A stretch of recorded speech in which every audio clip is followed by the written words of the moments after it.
We cannot wait for Thursday night football. Port Adelaide v Melbourne at the Adelaide Oval, and Ross, some massive changes, some fantastic ins. Zach Butters, we'll talk about him shortly. Tom Cleary comes in to take on the Tools at Melbourne, and Ben Brown, great to see him back. But the scoring woes at Melbourne, Ross, where is it stemming from? Because it hasn't been a great 3 weeks for them. Well, you picked it weeks ago, even when they're winning their games. So you can just see here a lot of top echelon, top four efficiency. So when you're kicking inside, they've gone from to a scoring opportunity, 4th in the comp to 15th, points for 4th, just big drops, particularly turnovers is the highest score source, 1st to 11th, and the ability to move the ball from defence to their forward 50. So it's dropped off in a raft of areas. I think they can fix it, but it's interesting the in of Brown, and we think that will help with their scoring efficiency with more options. Yeah, I agree. I think they've got to move the ball better, but it was also about their personnel. I thought the Tom McDonald pushed up too high last week and they need a big target, and Ben Brown comes in this week, which is fantastic.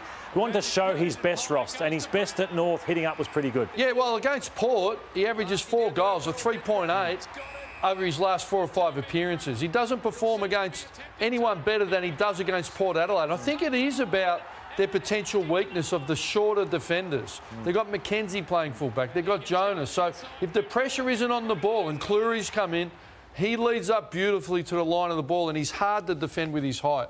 And I think it's either him or Wiedemann in to help those scoring woes. Yeah, you just touched on the Port tall defenders, and they are vulnerable, and Trent McKenzie is one who Ben Brown might get. And this was the last game they lost on a big stage. They lost to Geelong, and Hawkins and Cameron kicked 9 between them. And you can just see there the body strength. Now, can they do it like Hawkins? I'm not sure, but all these kicks in here, bar that one, there hasn't been enough pressure on the ball carrier. So Port, Kenny will say, you're going to have to bring the heat to Oliver. If Petrarca are getting the ball in time and space, Brown and those guys will kick multiple goals. Yeah, what about the stoppages at Melbourne? So everyone's talking about, the forward issues, but they're not going that well in the midfield either around their stoppage work. Well, their coach put it on the agenda in the press conference post-game. Our centre square bounces, we need to fix it. We've dropped away, and you just see, stepped, no tackle pressure, and out they come, and the defence gets exposed quickly. It doesn't matter.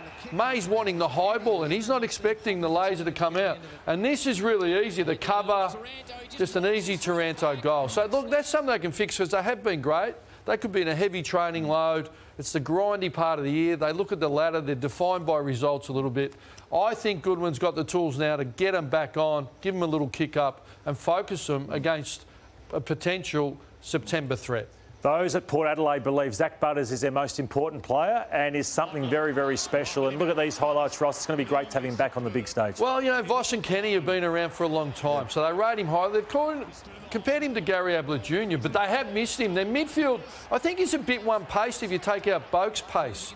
Wines is a big insider, but he's hard, he's skillful, he's quick. And he's one of those players that makes his teammates better players around him. And he is a barometer, not the kid up north. This kid's a barometer, so it's a great injection of enthusiasm and talent into their team. And Xavier Dersma back in the SANFL this week as well. Who do you like in this one?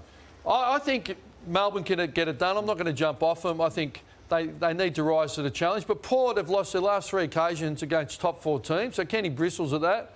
But they need to find the way to step up.